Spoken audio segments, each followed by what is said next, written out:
kababayan, sa ating mga kababayan sa Luzon, Visayas at Mindanao. Magandang araw po sa inyo mga kababayan. God bless us all.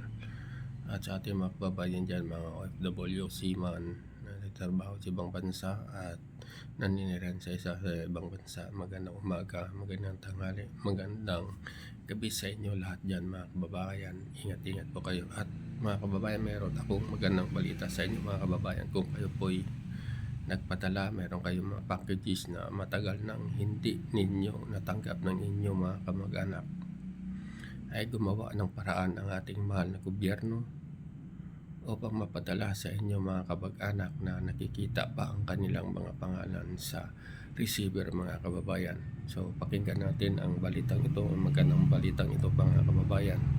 Kung kayo po'y hindi pa natanggap ang inyong mga padala sa inyong mga kapag-anak dito sa atin, sa bayan natin, pwede kayong mag-cooperate, pwede nyo pong kontakin ang ating BOC mga kababayan at pakinggan po natin sila ang kanilang pahayag mga kababayan. To be a warm welcome home for thousands of OFWs turned into years of frustration as their balikbayan boxes sat abandoned at the port. The government is now cracking down and rushing to deliver these long-awaited packages, as we hear more from Luisa Irispe.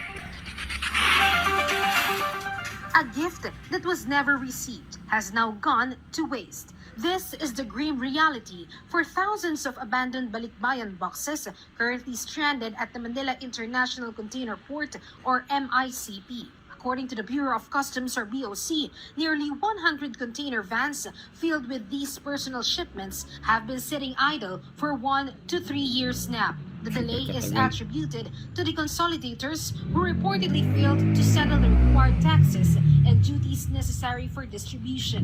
In response, the government has intervened to ensure these packages finally reach the families of overseas Filipino workers. Sa halip na naging masaya ating mga kababae OFWs, naging malungkot. Meron na tayong mga ginawang ginagawa at ginawa na rin mga immediate measures. Number one, dapat magkaroon na mismo na mas mahigpit na accreditation ang mismo BOC. The Department of Finance has allocated 30 million pesos fund to cover the logistics and delivery costs of these boxes to their intended recipients. The BOC targets the completion of this clearance process within 60 days. Yung mga boxes, maganda pa yung mga nakasulat doon ng mga pangalan, address at contact number. So pinaisa-isa natin yan upang matawagan sila. Pangalawa, meron naman din kaming website. Gumawa kami ng Bayani Box website. Meron namang mga nag-i-inquire na doon ng mga kababayan natin. And then gumawa rin kami ng chat groups. Kasama na rin ako doon. Nakisali na ako dyan upang may mga direct communications na kami. For the families who have endured a very long wait and needless inconvenience, the Department of Migrant Workers has announced that additional assistance has been provided. May tulong na ibinigay ang DMW sa mga distressed OFWs yung hindi nakatanggap na kanilang balikbayan box. 30,000 yung mula sa Action Fund, mula po sa tulong ng ating mahal na Pangulo para ibigay po sa mga OFWs na nag-aantay na matanggap po nila yung kanilang balikbayan box. On the other hand, negligent deconsolidators responsible for the abandonment of these shipments will face severe consequences. Customs officials state that they intend to pursue legal action against these entities, seeking not only civil damages but also criminal penalties, including imprisonment. Civil liability yung mga nagkamali. No? So aside from the criminal liability, may civil case kaming ipafile.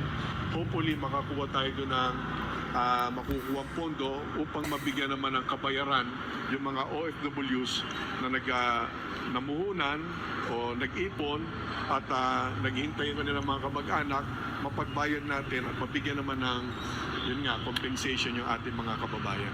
Luisa Irispe from the National TV Network for a new and better Philippines. So mga kababayan, may pag-asa pa po kayo na ma-return, maibalik sa inyo at maibigay sa inyo ang inyong mga boxes. Kaya please contact the BOC or the migrant workers para matanggap na ng inyong mga kamag-anak ang inyong pinaghirapan ng mga padala sa kanila mga kababayan.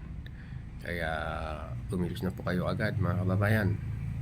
Maraming salamat sa ating mahal na Pangulo at sa kanyang at sa Bureau of Customs na gumawa ng hakbang na within 60 days ay mapadala nila lahat.